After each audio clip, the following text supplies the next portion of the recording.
The first song we'll do today is what used to be called Truth Can Never Die and is now called Go On Alone. And the second song is I Live Without Fear.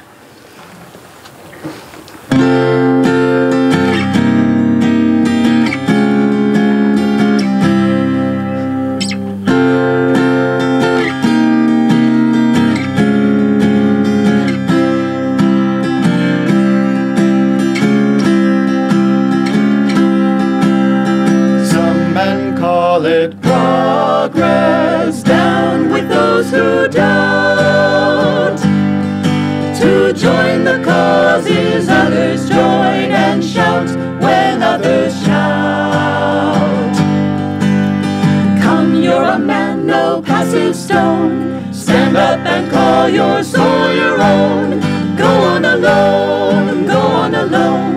Banish weakness, go on alone. Go on alone, go on alone. Don't look back, just go on alone.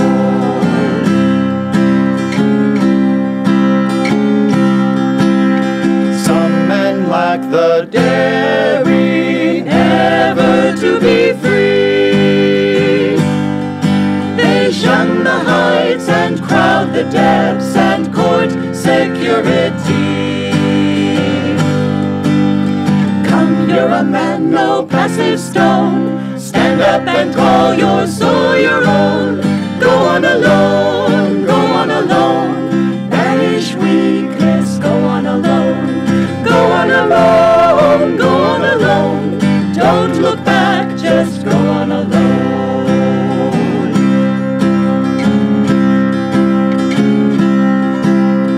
Cowards see but pride in singularity. Oh, never mind if men are wrong, so long as they agree. Come, you're a man, no passive stone. Stand up and call your soul your own. Go on alone, go on alone. Banish weakness, go on alone. Go on alone, go on alone. Don't look back, just go on alone.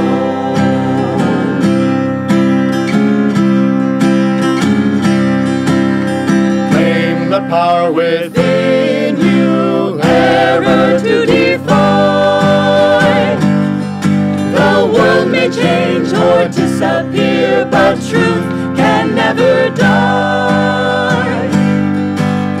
Come, you're a man, no passive stone. Stand up and call your soul your own. Go on alone, go on alone. Banish weakness, go on alone. Go on alone, go on alone. Don't look back, just go on alone.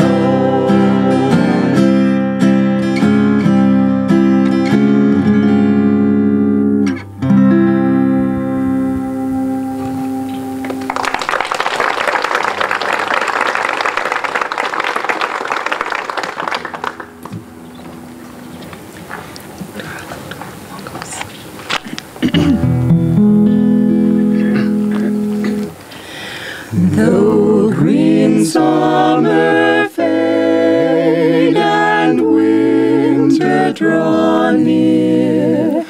My Lord, in your presence I live without fear.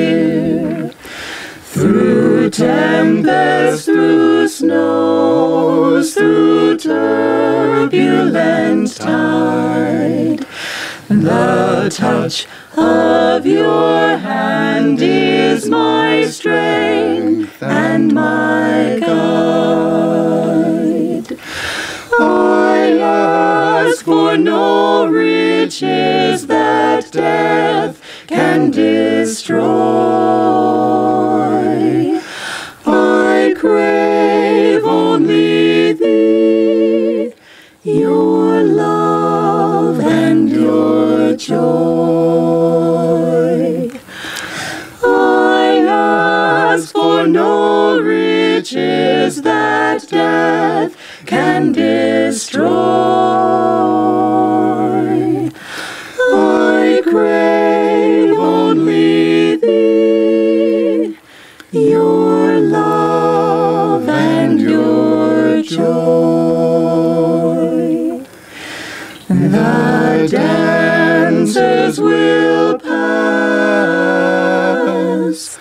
the singing must end. I welcome the darkness with you for my friend.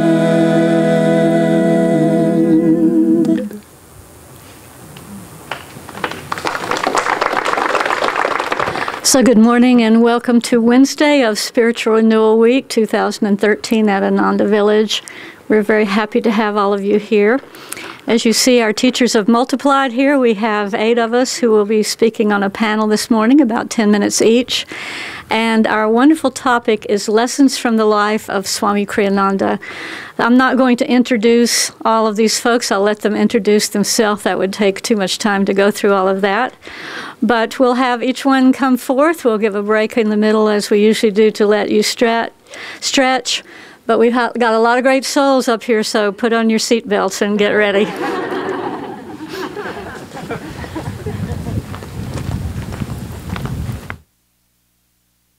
I'm going first because I am the sort of table of contents for the rest of the speakers today.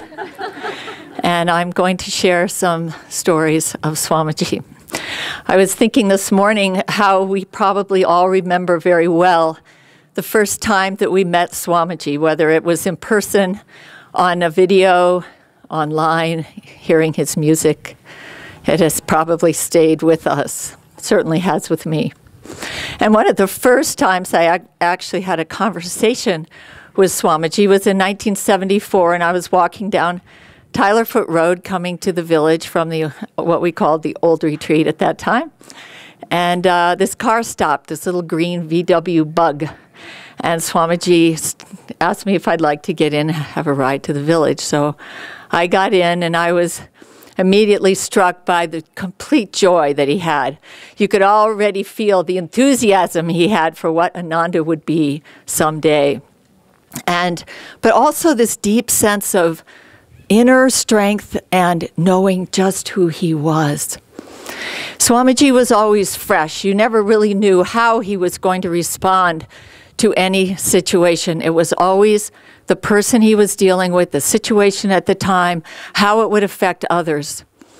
And so I want to tell some stories around Swamiji's teaching and how to learn to behave. Most of these are about me. He had a lot to work with. So the first thing I want to share is we were at a community called Ocean Song in the early 80s, and we were sitting around a big table in the dining room, and Swamiji was talking about all the visions he had for Ocean Song, and I was sort of muttering on the side. I think I was sitting next to him, and I said something like, I wish I was that creative. He turns around and says to me, "You are creative." And from that moment, that seed was planted. And it wasn't just for me. It was like what everyone was talking about this week already, that absolute conviction that if you know who you are and what you can do anything with Master. Don't limit yourself to small thinking. Another time, I was driving Swamiji to town. It was during the lawsuit era of Ananda, and we were chatting, and then he said, "Would you like to have some coffee?" And I said, "Sure, Swami." He said, "Where would you like to go?" And I said, "Anywhere but blank, this particular coffee shop." And he said, "Why wouldn't you want to go there?" And I said, "Well, they're sort of against Ananda. They don't speak very highly of you, and I just don't like to be around them." Next thing I knew, we were pulled right up in front of that coffee shop. And Swami says, "Come on, Durga, let's go." And it was a time in my life I needed to have the courage of my convictions. And it was just a little thing. But it was very, very important to my life from then on to stand up for what you believe. Don't let other people sway you. If you know if it's right, then just do it. Go on alone. Exactly what they were singing. I had an experience of Swamiji, another one during the lawsuits, when the legal team was driving back and forth to Ananda Village down to Asha and David's house where we would live for that week, and we would go every weekend. And this was going to be, for Swamiji, one of the most difficult times of the lawsuit. It was a particular, very difficult day, and we had been talking about it, and then Swamiji just said very quietly, good night. He went upstairs to meditate. Later, he told us he had been meditating all night long. And at the time, I felt like this was a little bit like Swamiji's Gethsemane. It was the time I knew he was meditating as deeply as he ever had, calling on Master, calling on the Guru, what do you want from me? Because I will do whatever it is, no matter how hard. And when he came down the next morning, I was thinking of what Jyotish and others were saying about his stance. And he didn't come down with, oh gosh, it's going to be a hard day. Never like that. He was okay. And he said goodbye to those of us who were there. He said, wish me luck. And off he went with the couple people that were going to accompany him that day with that amazing stance that he had. His heart open, his just energy was like, okay, I'm here. Give it to me. I'm ready. And I'm ready with joy. I'm ready with acceptance because my Guru has asked this of me. It was beautiful. Another time, as I said, Swami was always fresh. And one time I said to him, I said, Swamiji, I'm having a really hard time meditating. And I thought maybe he would give me advice, just, do Hong Sau a little bit differently. Maybe you're not sitting right, whatever it was. But you know what he said to me? I am too, Durga. It was so sweet. That kindness, that compassion, that complete understanding of where we were coming from.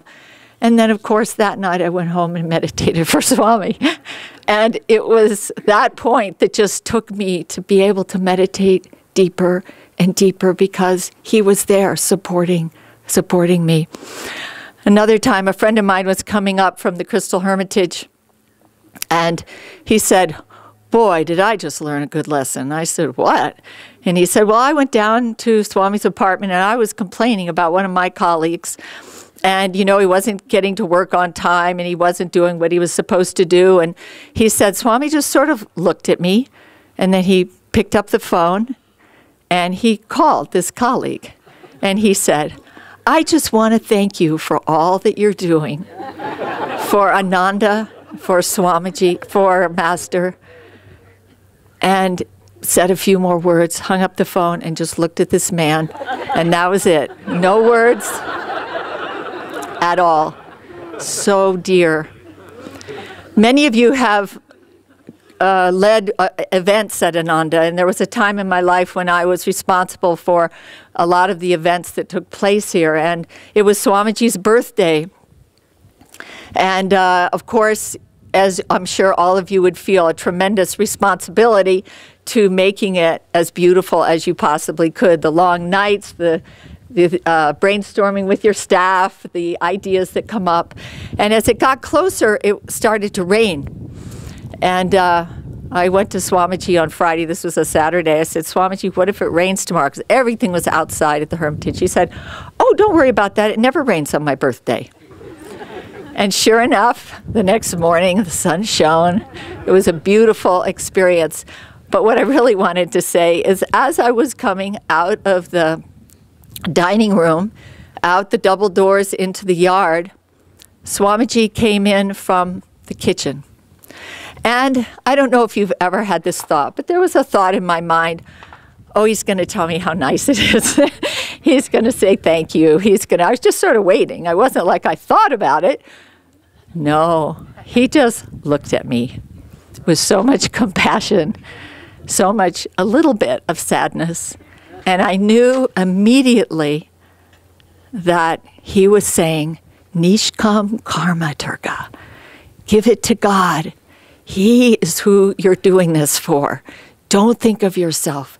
Just give it freely, and he will bless your life like you cannot believe. I want to end with one last very sweet story that many of you have heard, but it's always helped me tremendously. I was working at the village office, in the old office, and I was, papers around, phone was ringing. I picked up the phone rang, I picked up the phone, Durga. The other end of the line, Swami. I never answered the phone like that again. What a lesson. This man, very few words he needs. But you know, he gave you those little lessons when you were able, as Shivani and others were talking about yesterday, when you could hear, when you knew, when he could look at you and you knew what he was saying. But otherwise, he was just supporting. And when he felt you were ready, he would give you that little boost to get you to the next step. I had no idea how this man was going to transform my life. And I had no idea where Ananda was going to be when I met him in 1974. But he brought us every day in little and big ways to the next step that we had in front of us. The most extraordinary man I have ever met. God bless. Good morning and welcome. I'm Swami Lakshman. In 1990, Swamiji published the book, The Essence of Self-Realization. It was a turning point in his life and in Ananda's. Till then, he had deferred to self-realization fellowship in every way that he could, doing his best to develop Ananda along lines that wouldn't compete with them. But now the time had come to present Master's teachings himself with full authority. This book included hundreds of previously unpublished sayings of Yogananda's, organized masterfully as a guide to the spiritual life. This was a book that carried spiritual authority. And Swamiji knew that SRF's response would be to redouble their efforts to discredit him. In fact, that was the year in which they initiated their lawsuit against us. Now, many of the readers of this book would be members of SRF, unaware that SRF had introduced a change in the spelling of Master's title, Paramhansa, and who would wonder when they read this book why Swamiji was using this to them unfamiliar spelling. So Swamiji included at the beginning of a book an editorial note to explain things. He had me proofreading in those days, and when I read that note, I could see immediately the need for it.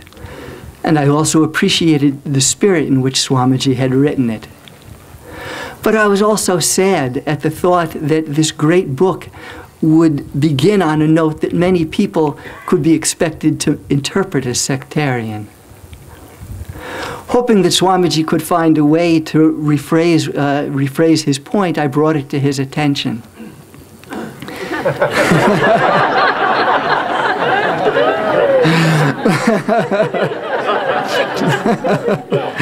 I was new at the time. Swamiji reread very carefully all that he had written, paused, but not very long, and then with one stroke of his pen crossed out 2 or 3 of the paragraphs.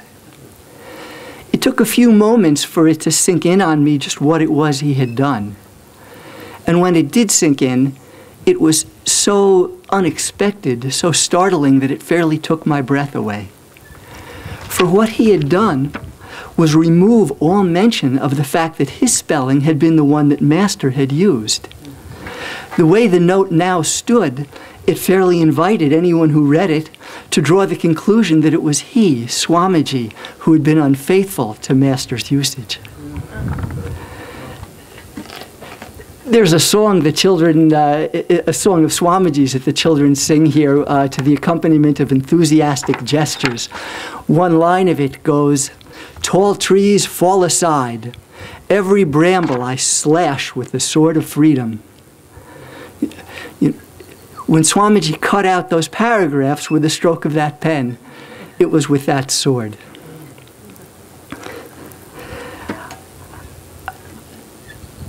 Swamiji exemplified every virtue under the sun. You know, all of us, I think, could have chosen among many stories to tell today. And I chose I was magnetized to choose this one for several reasons. One is that it so much exemplifies especially who Swamiji always was. He was so dramatically free-spirited in everything he did. Very often he shocked us. In the world, shocking behavior is typically inappropriate behavior. But with Swamiji, it was exactly the opposite. What was so striking about it was how very appropriate it was, and how very natural, if you could only put yourself on the level of consciousness that he had exhibited at that time. Another reason I like this subject is because of something Swamiji once told us about an exchange he and Swamiji had about Master's incarnation as William the Conqueror. That incarnation took place during very dark times, and William often needed to act outwardly with great force and vigor. Those were hard times, and he needed to be tough. Swamiji had trouble squaring this picture of William with what he knew of Master. And so he asked Master one day, in that incarnation as William, were you always in Samadhi? Master gave a very interesting answer. He replied, you never lose your sense of inner freedom. And for myself at least, I drew the conclusion from that inner freedom is stands even higher as a criterion of spiritual realization than bliss.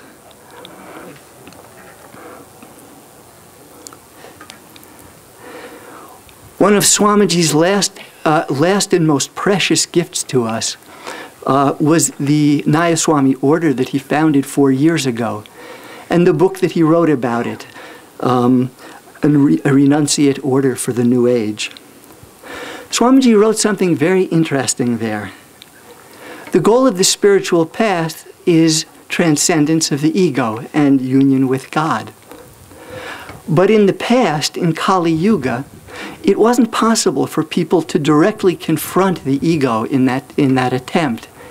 The methods, because they didn't understand what the ego was, the methods that were available to them were indirect, non-attachment, strict non-involvement in the material world.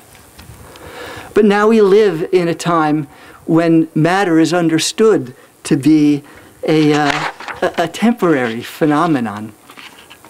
And in this time, it's possible to imagine that the ego, too, doesn't exist except as an expression of a more fundamental reality. And so it becomes thinkable for the devotee to do battle directly with the ego. This was the overarching message both of the book and of the order itself. The true freedom is more possible now than it has ever been before in this ascending world cycle, and available to many more people than ever before. The book is filled with many specific practical examples of how to fight that battle. It's not an exaggeration to say that Swamiji was brought back from the grave in order to bring this to us, as you can discover if you read the preface to that book. Well, I think I have time for one more story. This is a story about Swamiji's frequent flyer miles. One of my jobs working for him was to make his travel arrangements. And as we all know, he did a lot of flying. Often those were international flights. In the last years especially, his body was much frailer than it had been in the past. Most of these flights needed to be in business class. And Swamiji's schedule was ever new, and so often those flights needed to be either booked at the last minute or rebooked at the last minute. This is the kind of customer from whom the airlines make most of their money.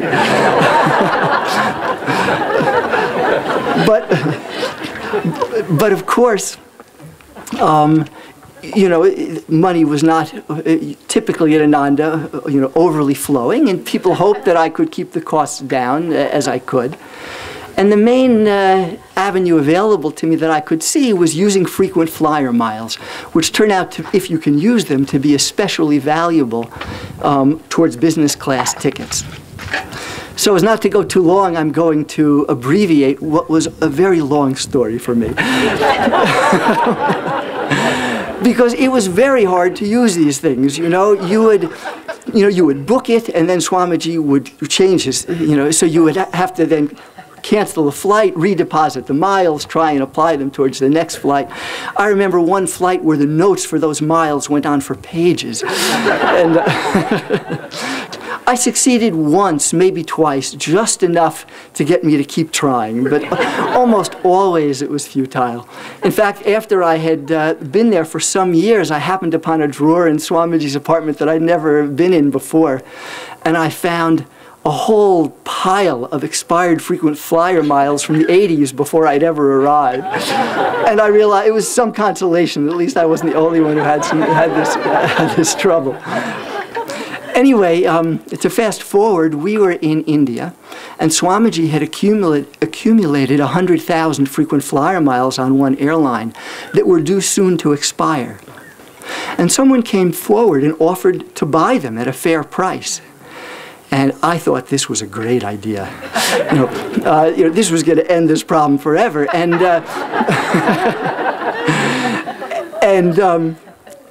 I should add that this was a time of particular financial stringency, both for Swamiji and for the Sangha, who paid for many of Swamiji's flights. So I presented this, this opportunity to Swamiji enthusiastically. Swamiji replied in a tone of childlike, puzzled wonder, "But what would I do with money?"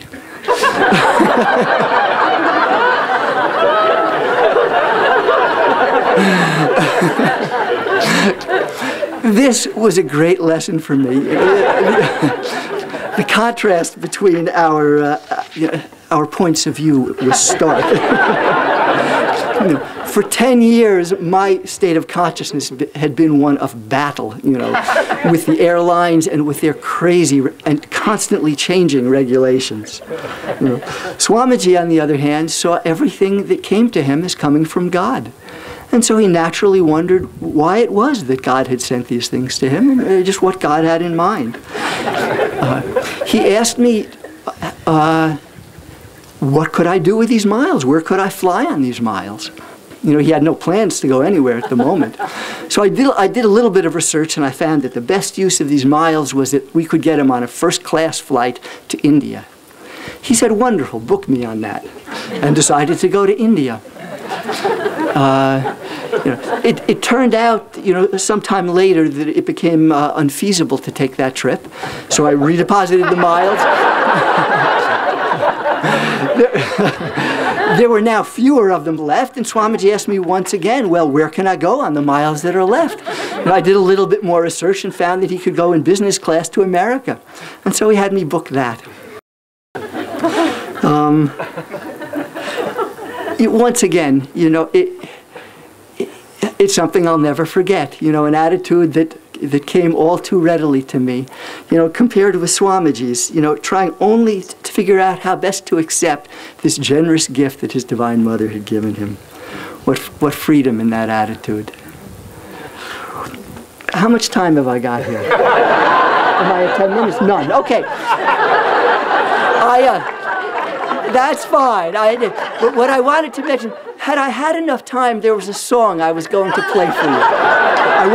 I was not going to sing it for you. Ken was going to play it for you. But it's a song you might like to listen to when you go home, because I think it exemplifies so beautifully the spirit in that story and the spirit that Swamiji exemplified all the time of just lilting freedom and going through life dancing hand in hand with Divine Mother.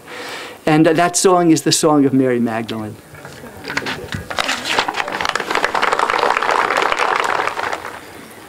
I almost feel obligated to stand up here and sing, "I am thine, thou art mine." Wish we'd had time. I won't do it.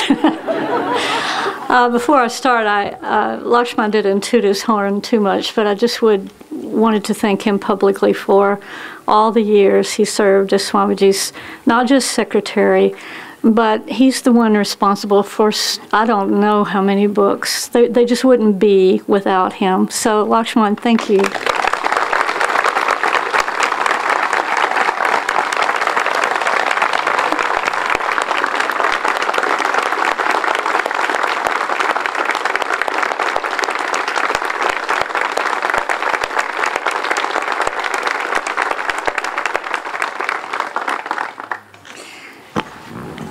Lakshman probably wouldn't want to tell this, but he called me this morning. He said, "Savitri, I'm so nervous. I don't think I slept last night." I said, "Lakshman, just your presence will be enough. That's all it takes."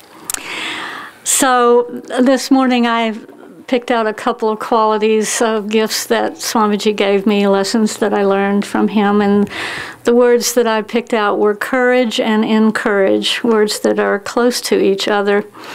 And so I want to just tell a couple of stories, as we all have, of how I learned about how to have more courage from Swami, and about his great ability to encourage people to take their next step, to move into places where they never thought they wanted to go and didn't think they could, and so forth and so on. He was as he often told us, he said, "I'm sitting on a volcano of creative energy that's always exploding." And he was suggesting that we live that way also. What an interesting way to think about it, to sit on a volcano of creative energy, and don't just sit on it, let it come through you, let it flow through you.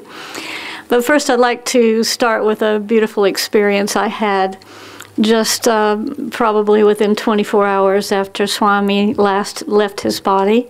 I was sitting at my computer receiving all the wonderful tributes that were coming in and trying to answer them and various things. It was a great honor and privilege for me to read what people were saying, but one very sweet one that came in very quickly. It's from a friend of mine who's here today. She's from Nashville, Tennessee. And she said these words which really were so perfect for me. She said, "I never knew I could love someone as much as I love Swamiji." And I thought, boy, that puts it in perspective, doesn't it? I never knew I could love someone that much, but how could we love Swamiji that much unless he were loving us that much? And he became a channel, a floodgate of energy, of divine, unconditional love to each and every one of us. How could he do that? He just put himself aside and let it flow through him. And that is a major lesson for us to all learn, to put yourself aside and let the power of love flow through you without any attachment, without any condition at all. So the first story I would like to tell about courage happened in about another lifetime, 1989. 1989, Swami was asked to speak at a large metaphysical conference in Dallas, Texas. And because I had been traveling to Texas, helping our meditation groups get going there and so forth, I was asked to go along. And when he finished his big talk at this big conference in downtown Dallas, then I was to announce that I would be going out giving classes in the area as kind of follow-up. We often did that sort of thing when Swami spoke. So much to my delight, I found out that that meant I also got to travel with Swami. I'd never done that before. And so I was told to be at Crystal Hermitage at 10 o'clock in the morning with bags in hand, and we would all get in the car and drive to the Sacramento airport. So I was there ready to go. And what to my surprise, I got in the car and Swami was driving the car. He was going to be our driver, our designated driver. I thought, oh, how wonderful. And it was a white car, some of you remember it. He got in the front seat, and I don't remember who was on the front seat, but there were three of us in the back seat, and off we went to Sacramento. And as we were driving along the freeway, at one point I realized we were going pretty fast. And I was see we were passing cars, and I thought, well, okay. And then I sort of surreptitiously looked over at the speedometer, and we were going 85 miles an hour, which has always been a little bit one of my phobias. I've had many, but that was one of going too fast, you know, and you know how Swami is. He caught my thoughts instantly, and as I looked over at the speedometer, I noticed he was looking at me through the rearview mirror, and he gave me this big smile, and he said, "Savitri, I can't help it. The car wants to go fast." And I thought, wow, what am I afraid of? What if we had a fiery crash right here? Yeah, I'm in the car with Swami. We'll just all go out together. Oh, how wonderful, you know? And I just released that fear. He was always so powerful in giving people courage. I just don't know how he did that. And he was also courageous enough to tell us when we were blowing it, you know, when we weren't doing the right thing. I remember one time, this was in the 80s, early 80s, I was at his home and he was speaking about I don't know what, and I'm not even sure how this came up. But at some point he just paused, and there in front of probably 20 or 30 people, he turned to me and he said, "Savitri, you're too much of a laid-back Texan." And I said, "I am?" And he said, "Yes." And then he went on to talk about a whole bunch of other things, and I thought, what could that possibly mean? I mean, first of all, I was born in Tennessee. I lived in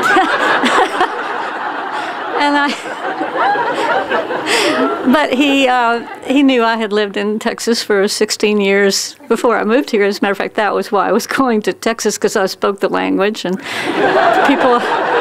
people could understand me and so forth. But that's all he said, so I thought, well, Swami has given me words of power here. I need to listen to that. And, you know, obviously I've been too mellow, and I thought, well, I don't want to be too mellow, and I want to be full of energy and all the things that we're taught on our path. So the next time it was called upon me to give a talk, I just fairly ran up to the microphone and I just started, you know, and I was just not going to be a laid-back Texan, you know. I just kind of just put forth power in every possible way that I could, and I realized at the end of the talk, people were sort of stunned into silence. And it was just like, what is this woman doing? And I realized I better find a middle ground here of some sort. But I'm grateful for that, because I realized I did have an attitude that was ingrained in me from my Southern upbringing, of just wanting to sit on the porch and drink mint juleps and, you know, not put out too much energy if I didn't have to because it was hot or whatever, you know. So he had that courage to tell us what we needed to hear at the time we needed to hear it. And then also he was so great at encouraging us. One day I was sitting in my office, and Miriam, who was helping Lakshman a little bit and being Swami's secretary, called me up and said, "Savitri, Swami wants to see you over at his house this afternoon. Can you come over?" I said, "Me?" He said, "Yes." She said, "Yes." And I said, "What does he want?"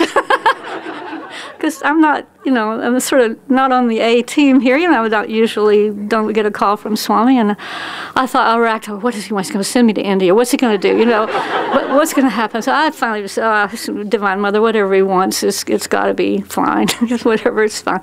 So I went in and he said, "Greetings, Savitri, how are you?" And I said, "Fine." He just cut right to the chase. He said, "Have you ever thought of writing a novel?" I said, well, yes, actually I have, but he said, "I think you should write one." And I said, "Me?" And he said, "Yes." He said, "You're a good writer, Savitri. You should write more. And there's not a novel." This was before he started writing his novels.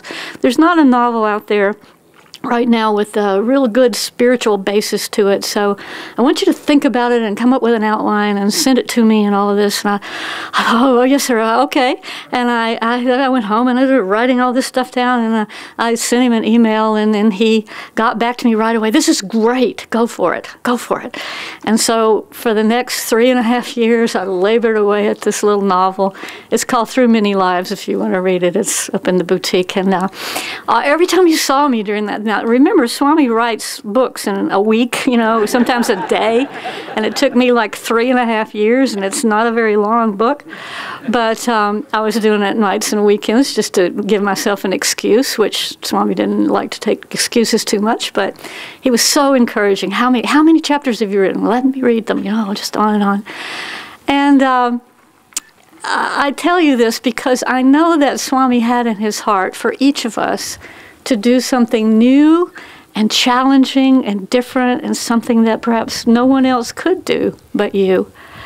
And so what I want to close with is this. Swamiji is not with us in his body anymore. He's certainly with us in his spirit.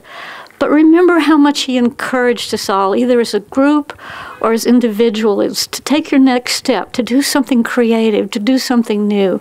It's up to us now to do that for each other, to encourage each other, to be channels of divine love for each other, to live in complete lack of fear. I'm so glad they sang that song, I Will Live Without Fear.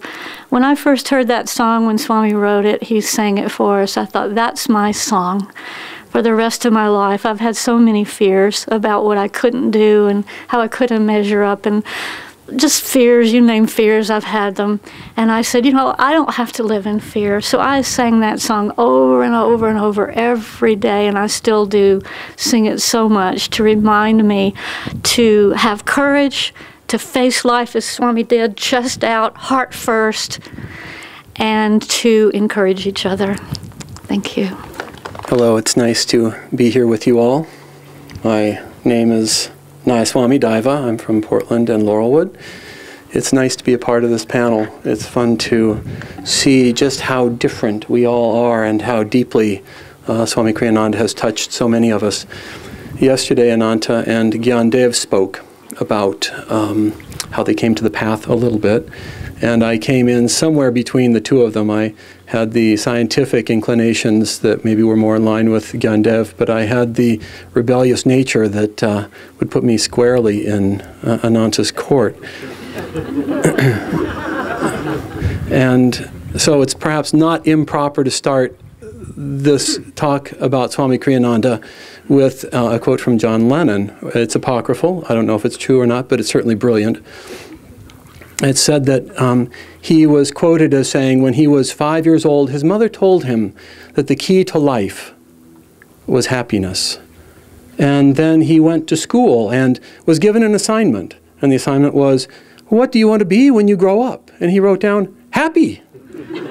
And the teacher came back and said, you didn't understand the assignment. And he responded, you don't understand life. I grew up under the parenting care of a woman who became Swami Peggy and just recently passed.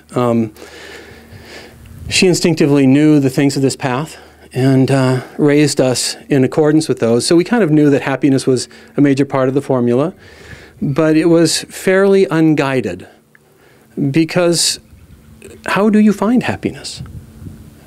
And we grew up knowing what to look for, but not knowing where to find it. And it was not until 1982 that we received the autobiography of a yogi, and I read it, and I reread it, and I took the lessons, and I reread it again. And I realized this is brilliant, but it's not enough. And then in 1983, I heard that there was a disciple of this great master who was going to be speaking, a direct disciple, who was going to be speaking in Sacramento. And I eagerly prepared to go and see this orange-robed Swami who would, you know, help me find out how to fulfill life. And I got there, and he came out in long hair and a beard and a Hawaiian shirt and spent the hour and a half talking about Hawaii and God knows what else. And somewhere very early on, I tuned out. And I realized this was absolutely not it. And a while later, I read The Path. It's a very short talk, so I won't tell that story, although it's fascinating how Ananda's giving that out affected a lot of people, including mine. I grabbed it off the shelf. I had it from Earth Song. And I went, oh my God, so that's who this is. And I realized instantly that finding happiness, that the wholeness we're seeking, has nothing to do with how we look and how we dress and what we do, that is far beyond the forms that you might expect would somebody who had that would hold. So in the second meeting I had with Swamiji was right up here. We came to Sunday service at the Expanding Light, the World Brotherhood Retreat. And afterwards, a woman came up to me and she said, it was the family, and she said, "Oh my gosh, it's so nice to meet you. We're having a pool party over at the Crystal Hermitage this afternoon, and you should come. It's for members, you should come." And then Swami walked up, and orange robe this time. And she said, "Swamiji, this is," and introduced us and said, "I've invited him to the party." And he looked at me and he just said, "I'm sorry. The party is for members." And I just felt my heart sink. Everything went to my toe chakras. And then I thought, these people have got their own life. And I just thought, I kind of choked on it, but I said, "I can understand." And he looked at me and he said, "Well, in that case, come."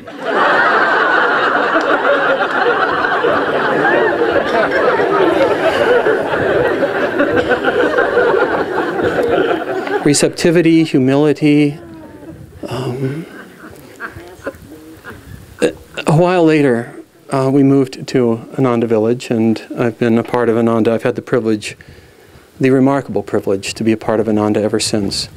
And there was only one Ananda at that time, and Swami Kriyananda was available in ways that, again, were fairly remarkable. And so I had a chance to just watch him under an extraordinary number of circumstances. And this is far less about the privilege to have had that window seat than it is what was found. Because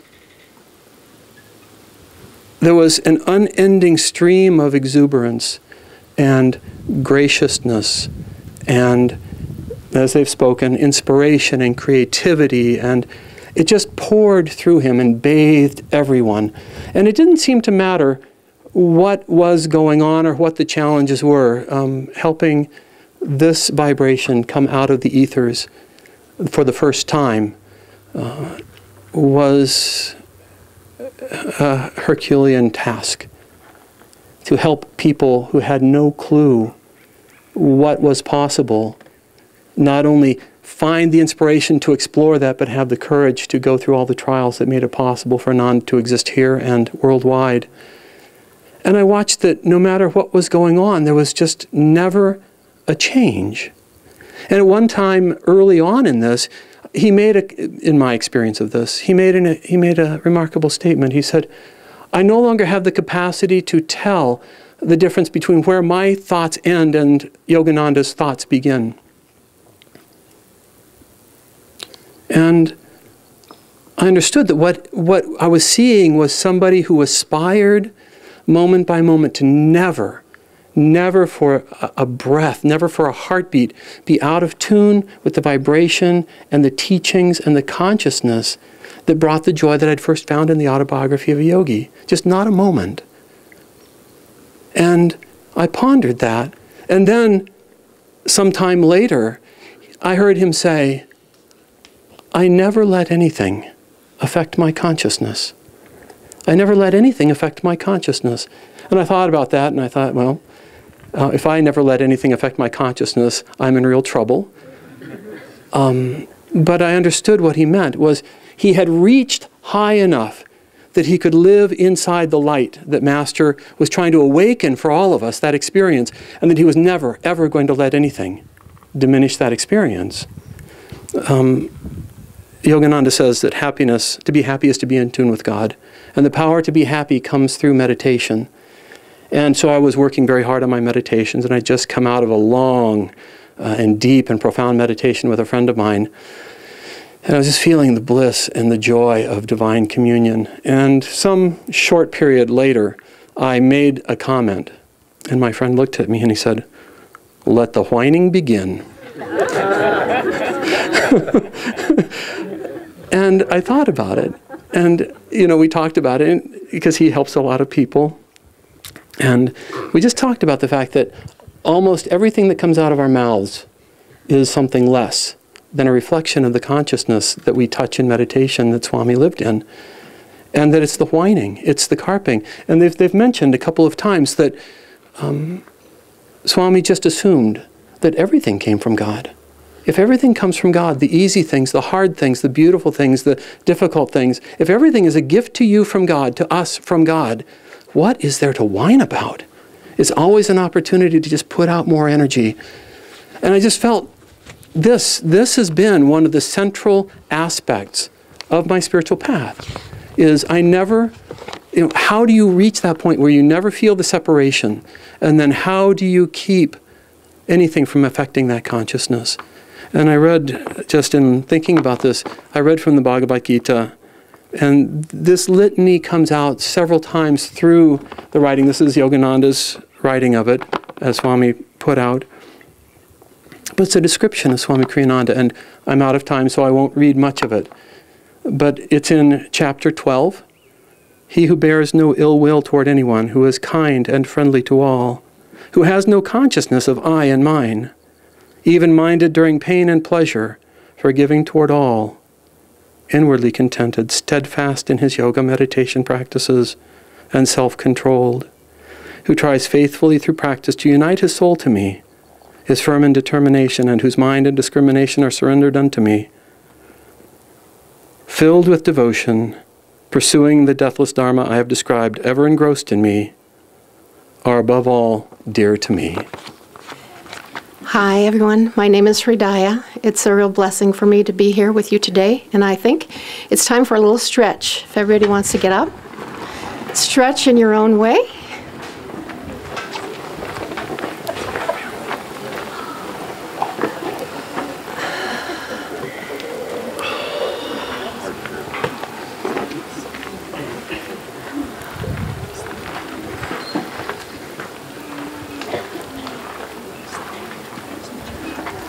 I hope that this minute doesn't count off my 10 minutes.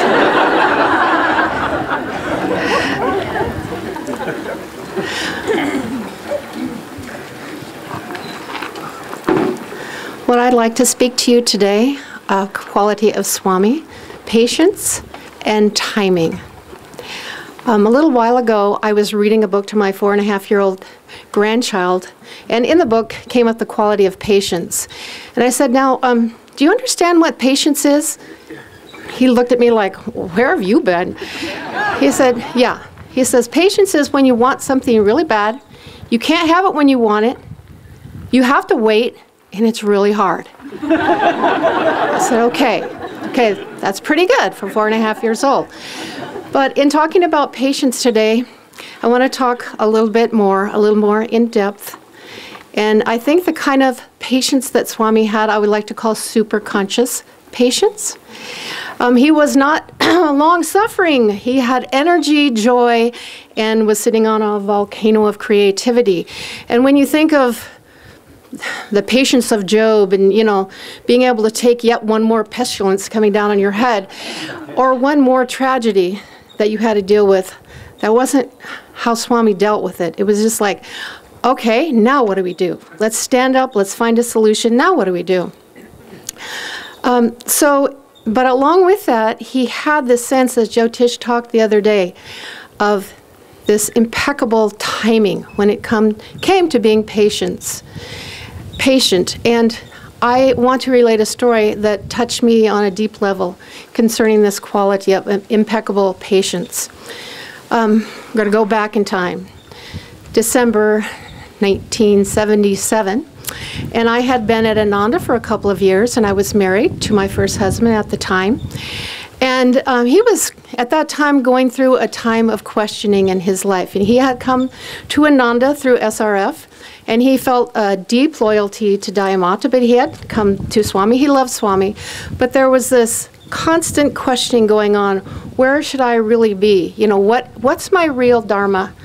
Well, I didn't have that questioning. I came to Swami. I came to Master through Swami. But I did feel karmically loyal to him. And I was also 3 months pregnant at the time with my first child. So it sort of escalated and escalated. Finally, it came to a point where I just knew that he had to make some kind of a change. And so we came up with this plan.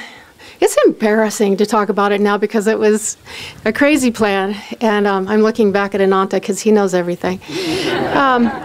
So back in the day, you know, we didn't go to Jyotish and Devi and say, this is what we'd like to do. You know, we'd like to go down to Encinitas for a while and just test it out down there and see how Master comes to us through SRF, or maybe we might want to get together with a couple of friends we know who are devotees of Master and start a little community. We didn't do that. We didn't talk to Swami. We didn't talk to the semblance of a membership committee that existed at the time. We left in the middle of the night. That's the really embarrassing part. And the one person who knew our every move was Ananda. He was our confidant. And through this whole Odyssey, epic story, that lasted about 4 months, he always knew where we were. And he always made some kind of contact with us. So we started out, we went to Encinitas, and I just have to say, that was not my place. I already knew it wasn't my place.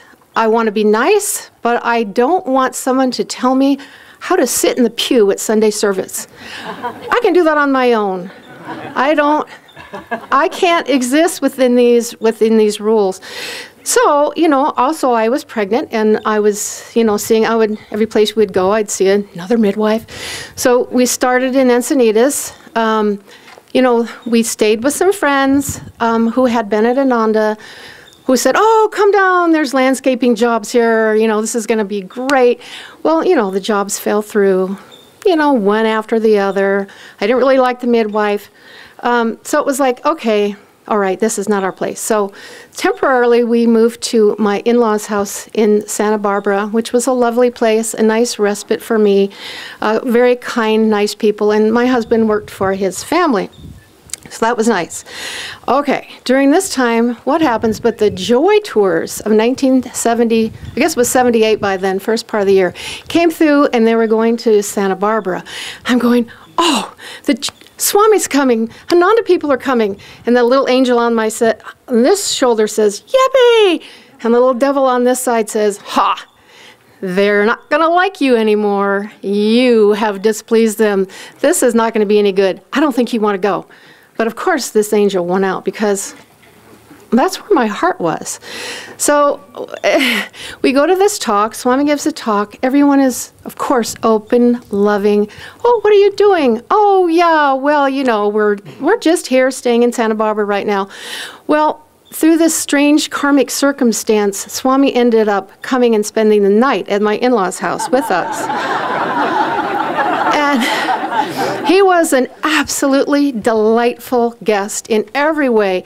He just charmed my mother-in-law. He signed the path for her. He energized in front of everyone in the most open and delightful way. And he talked to us, but, you know, he didn't talk to us really about what we were doing until kind of just as he was going. And he said, oh, well, what are you doing now? And we said, well, you know, it didn't work out in Encinitas. He goes,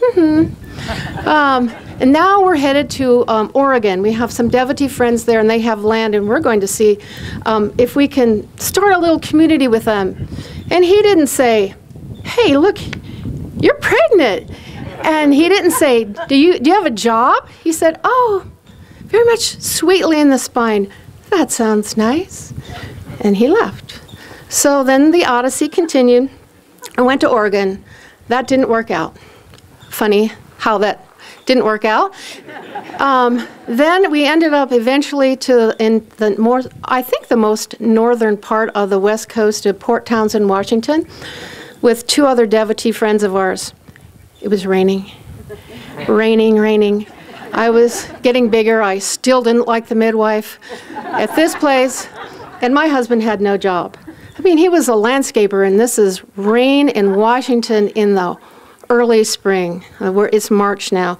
And I think I was getting pretty depressed at the time. That's what I think. And my heart hurt because I needed to go home. His feeling of self-worth was going down the tubes because he couldn't get a job. We were going down. And I remember we lived in this nice house, and the telephone in the house happened to be in the outhouse because It's not cool to have a telephone in your house if you want peace and quiet. You know, that is for the outhouse. So it never rang anyway. Nobody called up and said, hey, I got a job for you. No. So I took to sort of hanging out in the kitchen so I could hear. I was close to the outhouse, so I could hear if the telephone was going to ring. I was going to get it. So one day at this real low point, it was raining. I had a cough that I couldn't get rid of, and the phone rang, and I heard it, and I busted out there, and I ran through, and my husband followed me, and we were standing in the outhouse, and I pick up the phone, and I go, hello, and this voice comes over, the sweet, humble voice of Ananda, and he says, hello, this is Ananda. I go, oh, hi, Ananda. He goes, and this has to be worded exactly how he said it. He said, Swami asked me to call you and say, are you ready to come home now? And I said, yes. And then I remembered, oh yeah, there's someone else in this mix. And I looked over to my husband. I go, he says, Swami says, are we ready to come home? He goes, yes. And I remember at that time, I think I fell to my knees in that outhouse. And I couldn't believe it. And I forgot to say, and Ananda just said, oh, good, I'll see you soon. I'll tell Swami. He hangs up. And I'm thinking, how did he know? How did he know? A few days before, we were probably still wanting to put out some energy to somehow make this work. A few days after, we were going down the tubes. He knew. And then I said to myself, why did he do this? Well, he loves me. I belong to him. I belong to Master through him. You know, I have him in my DNA, and I have no choice but to be where he is. And he has no choice but to help me come home. So we go home, and that was not the end of the adventure. We had I forgot to tell you that we went off in a 1953 vintage blue Chevrolet truck that a friend had rebuilt the engine in. On the way home, the radiator blew and the engine blew. But that's okay. I didn't care. I'm coming home. And we come home on April Fool's Day. April Fool's Day, walking in the community, and still I have that little devil on this side saying, ha. They're going to say, what happened to you? What the hell did you go out there for? But then the angel said, no, they're not. Krishna's soldiers are just like Krishna. And it was the prodigal son coming home. It was the fatted calf. And the rings on the fingers. And you need a job. Well, come back to the garden with Ananda. You need a place to live here. You live over here. Hey, there's the midwife that works for me. And so I was home. And I knew at that point, that was it. I don't care how many more babies I have. I don't care how many more husbands I have. I don't care what I have to go through. I'm here. I'm here. And so to carry this thought just a little bit further about these qualities of Swami and the sense of timing and getting things right, I can't tell you how many times I've blown that since that time. But, you know, he holds it out there. It's not okay to say Swami's awesome. He has this quality of timing. He has this incredible intuition. No, he's standing over us and he's saying, do it. You have that power of intuition. You can do that right timing. And like I say, I've blown it many times. I know we all have. But if every once in a while we get it, right? We have to, because this is the law of averages. If we're doing what we're supposed to do, we get it sometimes, and we get that absolute thrill in the heart. That it's not us, it's not me that did something right. It's Divine Mother. We've opened the channel for a minute, and Divine Mother rushes in, and she says the right thing, and she says it at the right time. And it's just thrilling, and we say thank you to Swami for that. And after that moment comes, Then there's Master. He's got a broom. He hands it to Swami. Swami hands that broom to us, and he says, "Sweep my ashram porch." So we continue the work. Good morning, everyone. I'm Naya Swami Krishnadas. So my topic today is prayer and calling on the Guru. And after all these great speakers, I hope I can just touch you in some way of Swamiji's love and joy and grace that he brought into this world and infused in all of us. When I met Swamiji, I just knew that I had met a man of God and a man of peace. And I would close my eyes that first lecture in Houston on that 1978 Joy Tour, and I thought, I will follow this man anywhere.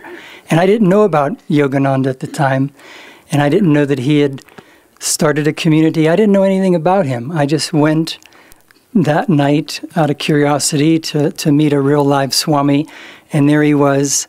I happened to be able to sit right in the front row, right in front of him, and he just bowled me over. It was his heart. It was the love that he was able to transmit through his consciousness, through his voice, the singing, the lecture, everything just imbued that love. So I thought, I'll follow this man anywhere, and I'll trust him with anything he would tell me to do. And sometimes it hasn't been easy. He's loving, and sometimes he's strong. This story is in the early 1980s. Ananda owned and operated a natural food store and cafe in Nevada City called Earth Song.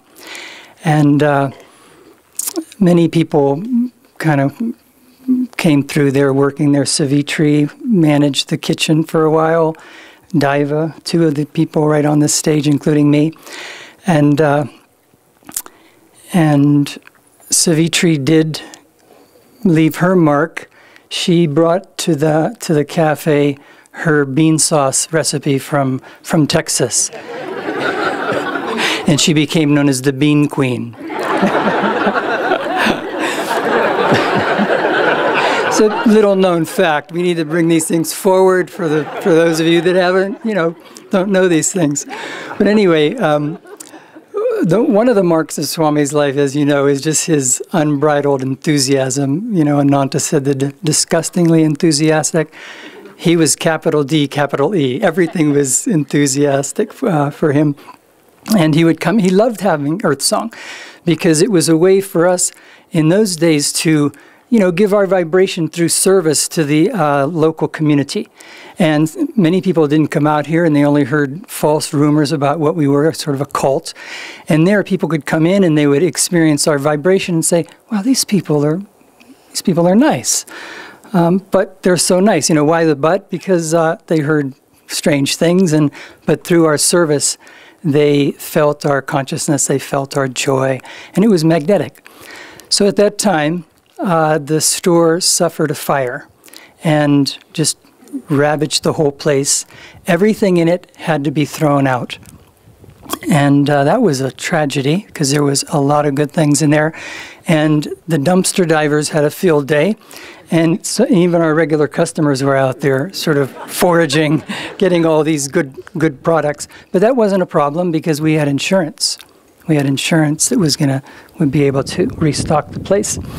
But when we were closed down a little too long, 3 months, and people had to go elsewhere and get their groceries and also find places to where they could eat.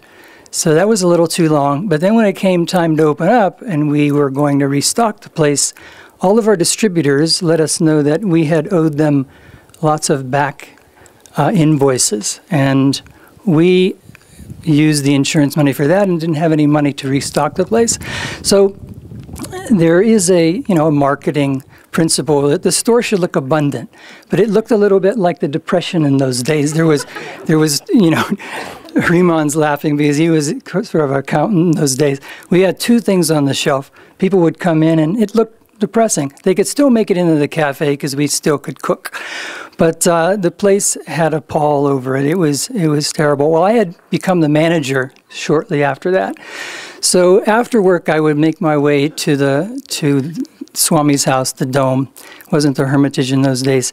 And I would maybe go for dinner or come to help with dishes after dinner, because I had been his recording engineer. And so I still sort of had a place at the table. I would make my way over there.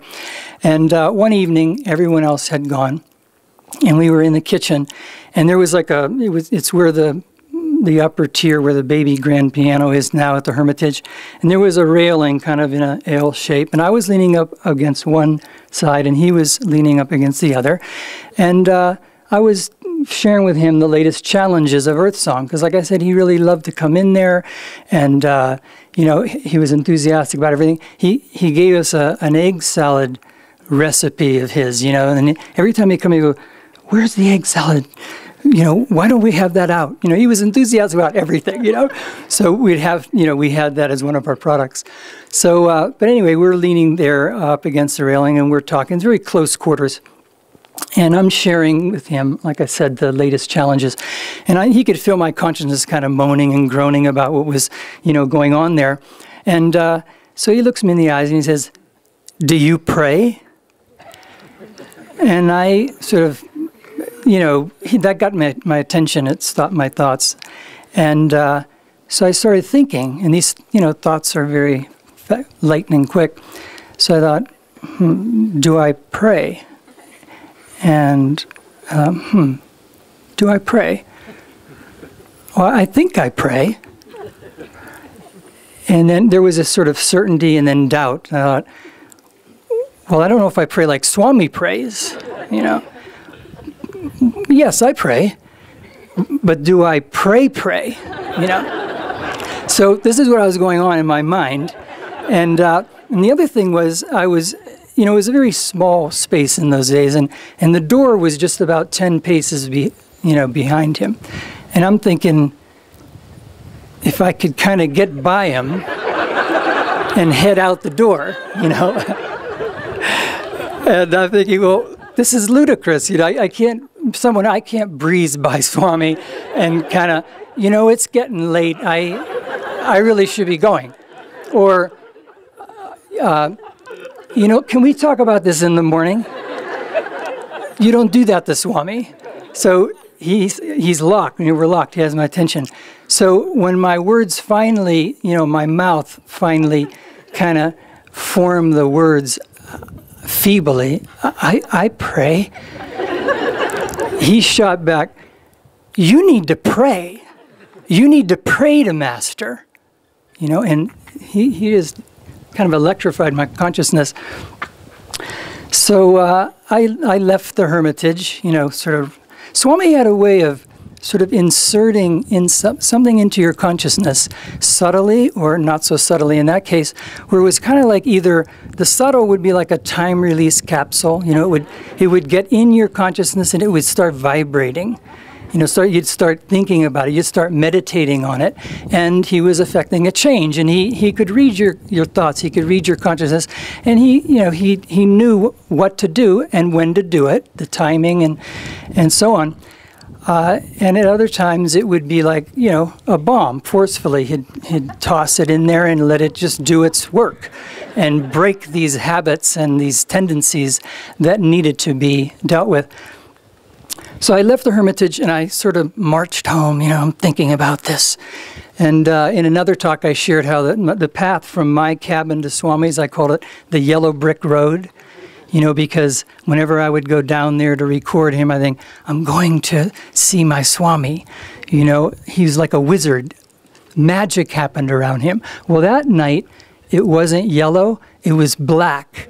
It wasn't just because it was dark. I was in a mood. I got into a mood. So I go back to my cabin, and it was late, and I thought, when it was late and dark and cold, and, I didn't start a fire because in the wood stove, because I'm going to be going to bed soon anyway. But I would get my sleeping bag and go under it and do some yoga postures.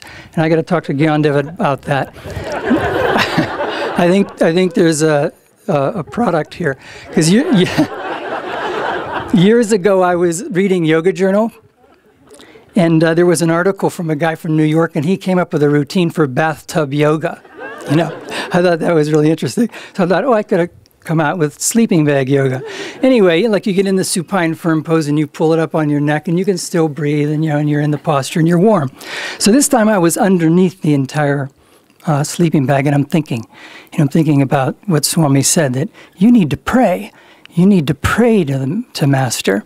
You need to call on the Master, on the Guru. So I was began to have this dialogue with Master, and I was thinking, okay, Master, Swami wants me to pray to you about Earth Song. He wants me to pray to you about this mundane stuff. He wants me to bother you about this mundane stuff. And I thought, when I heard myself say that, then a light went off. I thought, bother Master. I was thinking he wants me to bother him. And at the time, I had his Yogananda's picture everywhere. I had a solid sadhana. I would chant every day. I'd listen to Swamiji's recordings regularly on the way to town, back. A thorough diet of these teachings. And devotion. I had so much devotion for Master and Swami. But in this case, I had this unique delusion, that I would be bothering him for this mundane thing. See, at the time, Rajasi Janakananda hadn't come along yet, and there was a lot of work to do for some of us around what prosperity consciousness was, spiritualizing business. So that was kind of something we did, but I didn't tune into how to spiritualize it. And Swamiji was thinking, you need to pray to Master to bring him into this area also. So I had my own unique delusion around this, and as Master has said, we're very skillful in our delusion, and that was mine. So Swamiji saw that, and he began to work on that. So I was under the blanket, and when I had that thought, I just threw it off. I thought, Swami wants me to take these teachings and draw on Master in every area of life, including the mundane business of working at Earth Song. And that was an important lesson. It really was for me, and I don't know about you, but as we develop and grow and watch Swami's life, he brought that enthusiasm and also drawing on the Guru's guidance and grace. He was one with Master, but he brought it into everything. Everything he did, he exemplified the attunement with the Guru, and that's what he wanted us to do. So as I attempted to do that, Earth Song began to just shine more and more.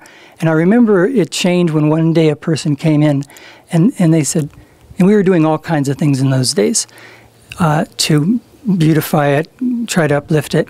And a person said, did you add more lights?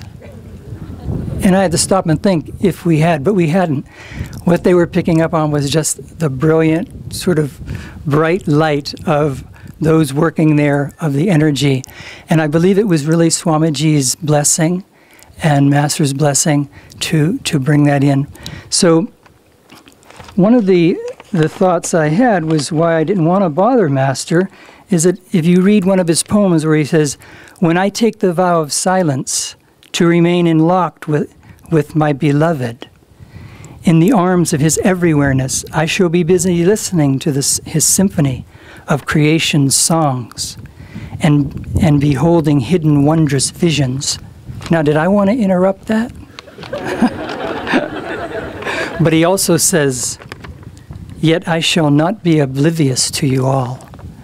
So it's a little bit of, like I said, my own delusion, but Swamiji saw through it. Just as he saw through all of them, and he would work with us at any time that it was right to expose it and gently, or in this case, maybe a little more forcefully, have us deal with it. And I'll close with, because if I didn't get the message, a couple of days later there was an all-community meeting. And the whole community was there because Swami was leading it.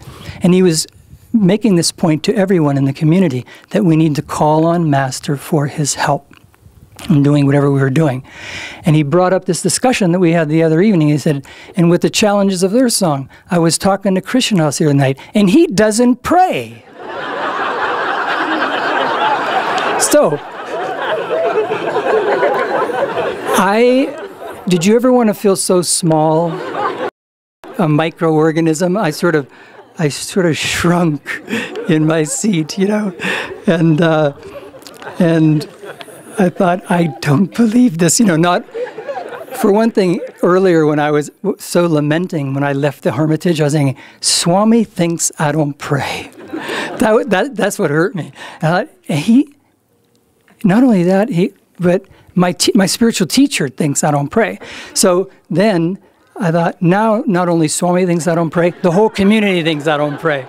But, you know, I thought if it was worth making the point, Haribol, you know, let's help each other in whatever way. And that's how it is in this community. We see what everybody's going through. We see how Swami's working with them. We see how they're trying. And we all live this path together. And we learn lessons through, vicariously or through the example of others. And everybody tries their best. And it's a beautiful, loving community that I believe Swamiji, through his joy and love, really infused in us all. And let's continue that legacy. Thank you. My name is Atman. I've lived here at the village for the last couple decades, and the aspect that I wanted to talk about today was truthfulness. And in Patanjali's Yoga Sutras, he talks about one of the yamas is non-deceitfulness, as Swami translated it recently, or truth. And that truth is relating at its highest to everything is divine, to the bliss of God which underlies everything. And that's where Swamiji lived his life. He was able to relate to that truth and never forget that. But he also lived among us, as so to speak, and he lived down in the mundane. And examples in his life of how do you balance the truthfulness there and truthfulness in Maya, in delusion. And one thing that people have mentioned a lot was his ability to relate to the highest truth in everybody. He was our teacher and guide, and he could see everybody's stuff. And he knew exactly what was going on, and he knew exactly what the truth on the Mayic level was. But he was very loath to put that out there. And what he would do was wait for an opening. Where can I relate what's happening here to lift somebody up, to lift into that higher truth? And as people talked about, his timing, his patience was legion to do that.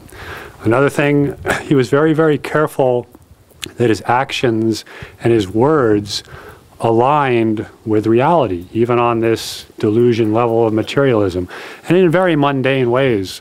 At one point I think it was fairly near the end of his life, and this happened many times, people have related, but he made a casual mention, oh, I need to go to town to get some things that I need. Turns out that somebody then came to him and gave him what he needed, and there was no longer a need to go to town. And he was not feeling well, and it would have been very easy to say, well, why would I go to town? I have what I need. But he said, no, I said I was going to town. I must go to town. And so he went to town and had a coffee or did something and ran another errand, because he always wanted his old words to align with his actions, even on that very mundane level. He also wanted it on some very profound levels that they needed to align with each other. And especially in his later years when he had the challenges of a body that didn't always support the volcano of creativity, people would often urge him to do less or to rest, but he would never, ever listen to that. One time he flew across the Atlantic after having had a bout with the flu. He wasn't feeling well after a transatlantic flight. He was supposed to give a talk in Paris about Master's life and his time with the Master. And it turns out that the person who was supposed to be doing the publicity hadn't done anything. And one person showed up for the talk. And he came, and the people who were with him urged him and said, you know, Swami, why don't we just rest? There's lots of other people on this tour we'll talk to. He said, no. I said I'm giving a talk about Master. I must talk about Master tonight. And so he sat down with this devotee and just had an hour conversation with him and talked to him about his life with Master. And it was just keeping that in alignment. Sometimes he would adhere to truth, and even when it was a great, and to his word, even when it was a great cost to him and potentially to others. Sometimes he would even adhere to other people's conception of what truth, even when he knew that it wasn't necessarily his. And there's a prime example of what I'm trying to illustrate here, and that was in the early days of Ananda when we first bought the land with a retreat. Swamiji bought land up at the meditation retreat as a part of a group of people with Dick Baker, Allen Ginsberg, Gary Snyder. And he was set to buy 24 acres out of this undivided parcel. And he was going to, they were all going to have hermitages there. When it came time for the sale to go through, they were still missing 2 shares of land. 2 24-acre shares hadn't been committed to by anyone. And so Swami said, well, okay, I'll pay for it. I'll buy 2 more shares, but I'm going to start a community here because I think Master wants to start a community and this is the time, and I'm going to have other friends joining me. And so there was an agreement with these other folks that he was going to come in, provide the money they needed. They closed the sale on the land. They started developing the retreat.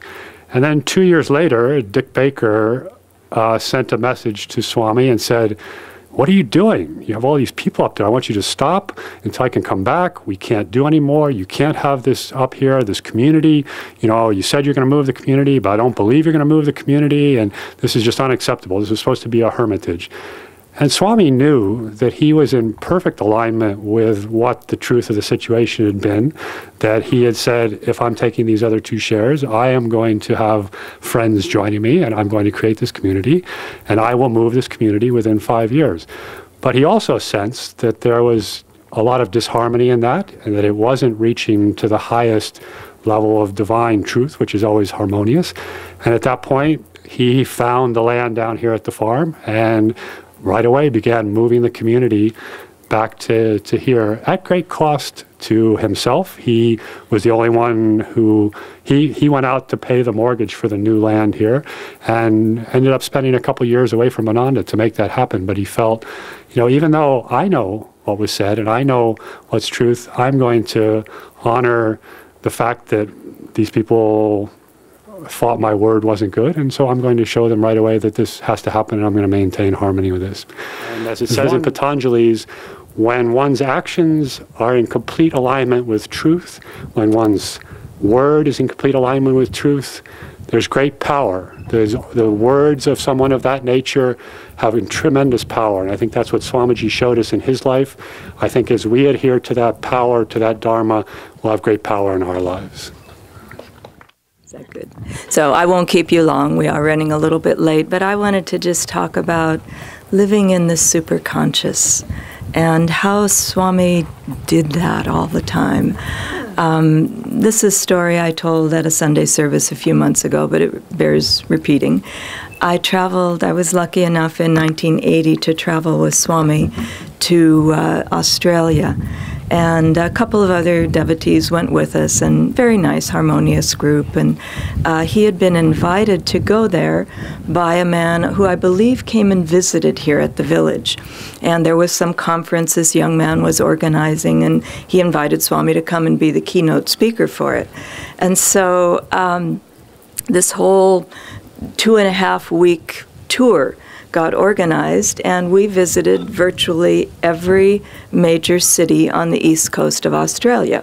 Sydney, Canberra, Melbourne, up to Brisbane, up to Cairns in the tropical area, Atherton in the rainforest. We even went out to the Great Barrier Reef for one night on Green Island. But interestingly enough, and everywhere we went, there was receptivity. People were very happy to have Swami come and visit. Some of the events were well attended. Some of them were not very well attended, and just people there. And he was touching individual lives wherever he happened to be. One group wanted to start a community, so we went out in the rain to this land and looked at it. And it was a very sweet time, and the people were very sweet. But when we finally got to Brisbane, where I believe this conference was supposed to take place, and Swami hadn't heard from this young man for a long time. And so, and I think he knew what was going on. It was just having fun. But at any rate, so the time of the conference arrived, and we went to the building, and the doors were locked. We had traveled 7,500 miles one way to go to this conference, and the doors were locked. And so we went around to the back of the building and looked and everything. But you know, at that time, I had been here 8 years, but I still was getting to know Swami in different ways. And his reaction to that was even, just super conscious. He just laughed. He said, well, let's go and have lunch. And so it was just, there was no thing, I don't think he really talked about it much after that. And in fact, after that, we went to the northern part of Australia, which is in the tropical, beautiful area. But he did a workshop there, and there were 6 people for an all-day workshop, and I thought, oh no, you know, but he just did it. People had come, and he just talked to them all day long about the topic, probably super conscious living. But at any rate, it was just such a delightful, super conscious consciousness that he really always displayed. And for me, throughout the years, all the many, many things that have happened with Ananda, with Swami, his changing, evolving spiritual life in many, many different ways, being married, not being married, focusing on education, focusing on communities, focusing on business, focusing on India, everything, the consciousness was always the same. And whenever something would come that I would think, I'm just not sure what to think about this, how to relate to this, and really the inside question came, is his consciousness still the same? And I would meditate and I would think, absolutely, just even Stephen, doesn't matter what the outward expression is, the consciousness is still the same. And I have to say that throughout the years, we've laughed a lot with Ananda because of that, because there's not been an attachment to what was going on outwardly, but that it was always for our own spiritual growth, Swami's spiritual growth, through founding Ananda, through everything that happened with it, through the lawsuit. We laughed a lot during the lawsuit. People wouldn't believe it, but in the most dark moments, and Davy touched on this the other night, of just being in Italy, and it was freezing cold, and we had no money, and no people were coming, and we just laughed and just went on and kept the energy really happening in the right way. But all of that came back to how Swami was acting and how he was supporting all of us. And so I just wanted to close. I found this little, the Vow of Superconscious Living, that Melody Wienhoff, when she was running Treasures Along the Path, put out several years ago. And, you know, with Swami, it's like the example, the expression, all the lessons you learn, but then he gave us the way to actually do it. And so this is the vow of superconscious living that we can all take together right now. I vow from this day forth to be true to my higher superconscious self, to be a channel of light, of love and blessing for all, to live in joy, not sorrow, in truth, not error, in victory, not failure, and in times of adversity, to blame no one but myself, and then instead of blame, to accept responsibility with God's help for changing myself. Om.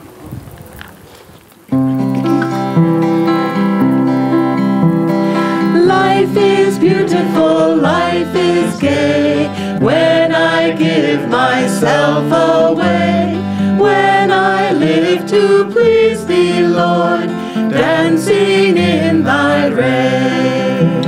Let me see thee ever hear thy melodies in the air. Let me feel thy strength in me. Give me joy to share. Life is beautiful, life is gay, when I give myself away. When I live to please thee, Lord, dancing in thy ray. Let me see thee everywhere, hear thy melodies in the air. Let me feel thy strength in me, give me joy to share. Let me feel thy strength in me, give me joy to share.